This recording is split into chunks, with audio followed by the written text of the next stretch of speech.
Buenas tardes, estimados camaradas y compañeros. Hoy vamos a conocer a una fotógrafa importante, es una artista que usa la cámara como medio de expresión y nos vamos a desplazar a la capital del reino, a Madrid. Ella es madrileña y bueno, tiene un corpus fotográfico y artístico muy sólido, muy poderoso, y vamos a entrar en su domicilio particular y nos va a contar cómo trabaja y cómo hace que sus alumnos se metan dentro de la expresión fotográfica. Su nombre es Pilar García Merino, una mujer con mayúsculas, y vamos a Madrid a conocer al artista y su trabajo. Vamos. Si tengo que elegir algunos nombres, ¿no? Algunos fotógrafos que más me han influido, que ha sido o que han supuesto, digamos, un punto de inflexión a la hora de abordar mis trabajos fotográficos. Bueno, primero tengo que decir que me cuesta un poco, porque como a todos, ¿no? Que al final el hecho de tener que elegir, ¿no? Significa tener que descartar y eso tampoco es justo, porque bueno, hay muchos de ellos que como os pasará a vosotros, os han servido de referencia o de fuente de inspiración, a veces por los temas que tocan, cómo tratan, ¿no? Algunas ideas o algunos conceptos, en otros casos por la manera de trabajar o por digamos, el aspecto formal o las estéticas, y en otros también incluso por la manera de desenvolverse, ¿no? Y de llevar a cabo y los proyectos y ¿no? Digamos que estructurar o planificar incluso su propia trayectoria artística, ¿no? Pero si tuviese que elegir, como he dicho al principio, hacer ese pequeño esfuerzo, ese ejercicio de síntesis, me quedaría con tres nombres, que son Philip Halsman, eh, Duane Michaels y Chema Madoz.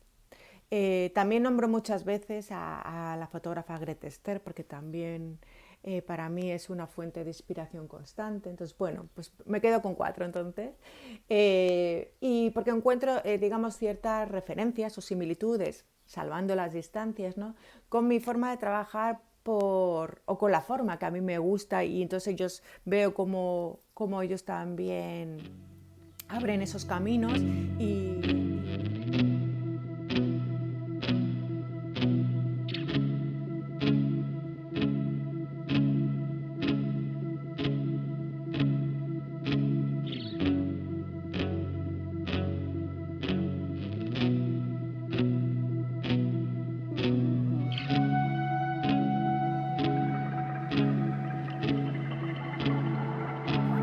en cuanto esos referentes o a esas influencias, también en mi caso, ¿no? Tengo que nombrar una disciplina que es vital, básica y que yo creo que se respira, ¿no? En cada uno de mis proyectos, esa influencia del cine, ¿no? Es una visión muy cinematográfica, pero una visión de un cine, ¿no? Digamos clásico, donde esos digamos, espacios o esas escenas en blanco y negro de alto contraste con esas claves bajas donde las sombras, ¿no? Forman parte de la composición, que tienen un protagonismo casi mayor que las propias luces, ¿no? Sería un poco lo que más destacaría, ¿no? Además, haciendo un poco esa retrospectiva o viendo proyectos desde el inicio hasta ahora, ¿no? Veo que esa, digamos, esa clave de estilo o esa característica se mantiene en todos ellos, ¿no? De una forma u otra siempre hay una alusión en cuanto a la forma, ¿no? de iluminar o a desarrollar esas composiciones, y también los temas que se abordan o las ideas implícitas que aparecen en mis fotografías, ¿no? Entonces, bueno, pues hay algunas que enseguida, ¿no? Podemos identificar con películas de Hitchcock, algunas películas, ¿no? de Capra o Orson Welles, cómo esas fotografías, esas películas me han marcado, que han sido, digamos, el cine que he consumido sobre todo pues durante la infancia, ¿no? Como ese cine familiar que disfrutaba tanto, ¿no? Con mis padres, con mis tíos, mis primos, mi hermano, mis abuelos, ¿no? Entonces, al final es eso bonito y yo creo que es una manera yo de poder encontrarme también con esos recuerdos y con esos momentos absolutamente felices de la infancia y quizá ese sea, digamos, ese punto de encuentro o como esas imágenes al final, como decíamos, de ese imaginario colectivo, son las que han dejado ese pozo y que cada vez que las reproduzco de alguna forma o que hago alusión a ellas también de alguna manera, yo creo que es una forma, ¿no? Una fórmula para volver a esos recuerdos o reencontrarme con esos momentos vitales maravillosos de mi vida.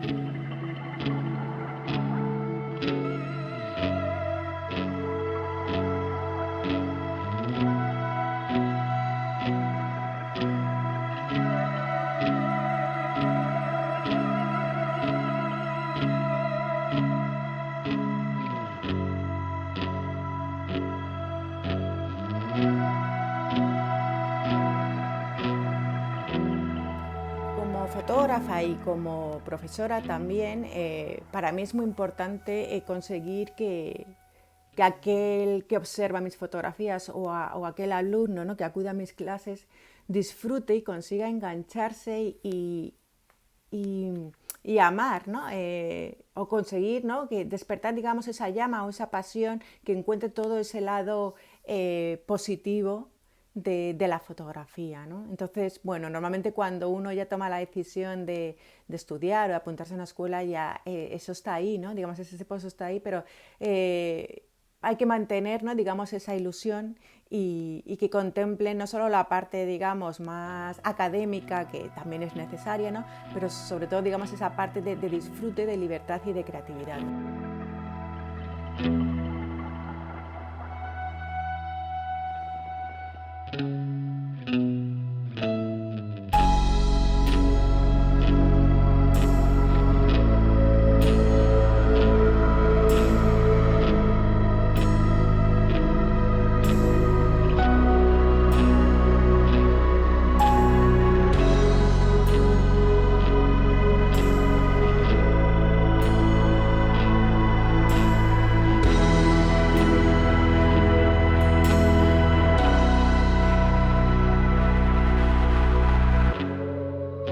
La primera manera de aproximarse es una forma bastante, digamos, técnica, ¿no?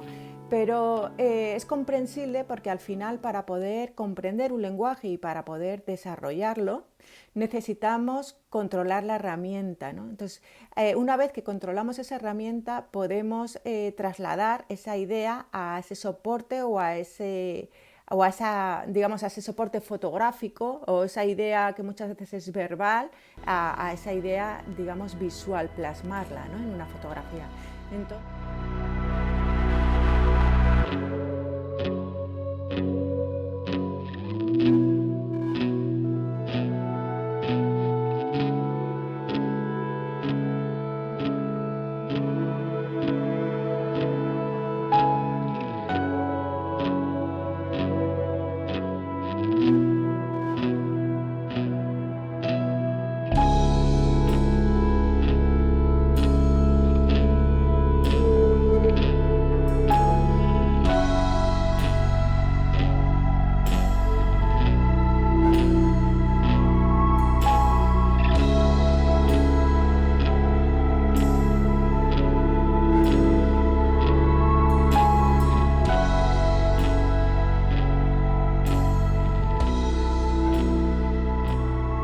es importante, claro, al final saber si yo quiero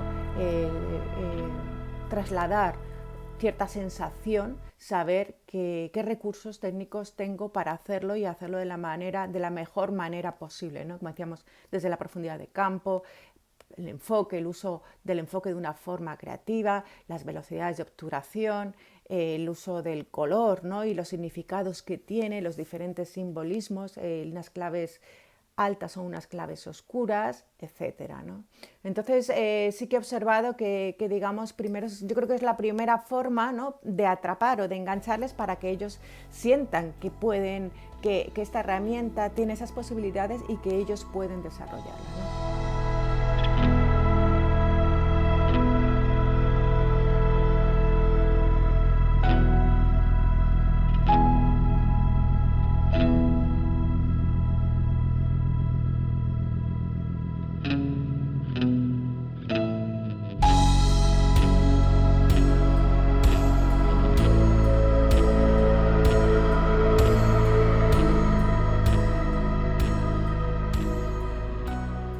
En el curso superior ya vienen con esa formación, entonces también tenemos tiempo para desarrollar esa parte de creatividad, y luego ya es verdad que la especialización de autor entramos más en un terreno más desarrollo de proyectos, que hay una parte, digamos, más de desarrollar y de redactar textos, pero también hay una parte, por supuesto, muy bonita de libertad y de crear un proyecto personal y hacer ese trabajo de investigación, de encontrar nuestras propias claves de estilo bueno, y desarrollar el proyecto y a través de diferentes formas de narrar y de conceptualizar.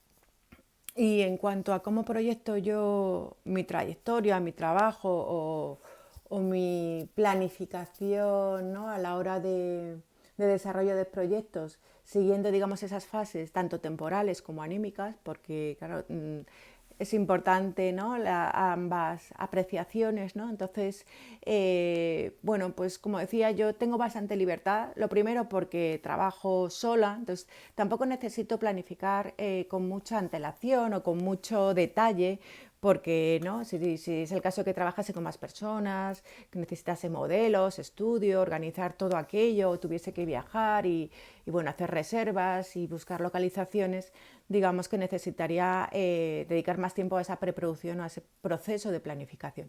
Pero bueno, al trabajar yo sola, con objetos, ¿no?, que no tengo que dar cuentas a nadie, tengo bastante libertad en ese sentido, ¿no? Y eso es algo que es muy importante para mí, porque a mí me gusta mucho disfrutar del propio proceso, del propio momento de la toma y de la sesión, ¿no? No disfruto tanto el previo, ¿no?, porque apenas hay previo a la planificación. Hay planificación, por supuesto, porque al final es fotografía construida y tampoco salgo a la calle y veo lo que allí va a pasar, ¿no?, y me dejo llevar por la propia vida, ¿no?, y por la propia sorpresa que ofrecen las situaciones cotidianas, ¿no?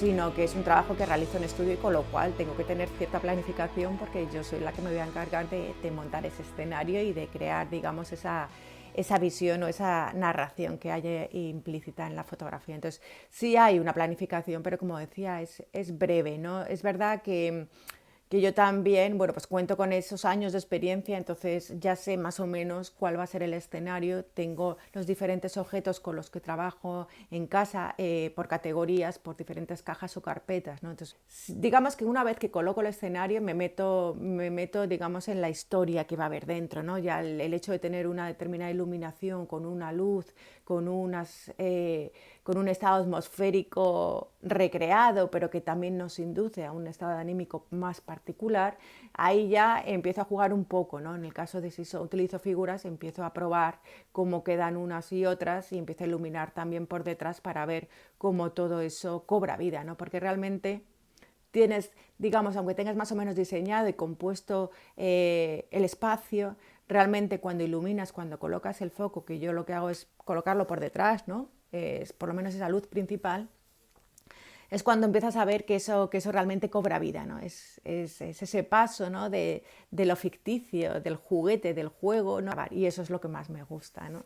Entonces ahí es el momento ese de la sorpresa, cuando ves cómo al final se desarrolla esa pequeña historia y disparas en el momento en el que consideras, ¿no?, que ahí está digamos, esa chispa o esa sensación, y es el momento de inmortalizarla. Y como reflexión final, si tengo que hacer un poco repaso a mis fotografías, ¿no? Sería sobre todo, como he dicho al principio, ¿no? La importancia que tiene para mí el propio proceso creativo y el disfrutar durante el momento de la toma, ¿no? Para mí esa es la verdadera magia, como decía, es el momento en el que veo que aquello empieza a vivir, ¿no? A cobrar vida y tener, digamos, esa libertad para no saber lo que ocurre, ¿no? Al no saber realmente el final, estás jugando, ¿no? Es un momento de evasión, estás disfrutando y relajada, tampoco tienes que estar muy pendiente, ¿no? de otras personas, de si tienes un equipo, de, como decía, ¿no? Si estás trabajando con más gente o esa responsabilidad, ¿no? Que supone trabajar en equipo, ¿no? En este caso no tengo esa responsabilidad, entonces me puedo permitir esa evasión, me puedo permitir ese juego, ¿no? Y para mí eso es maravilloso, ¿no? Porque realmente es ese momento de, como decía, de juego, de libertad y de evasión absoluta.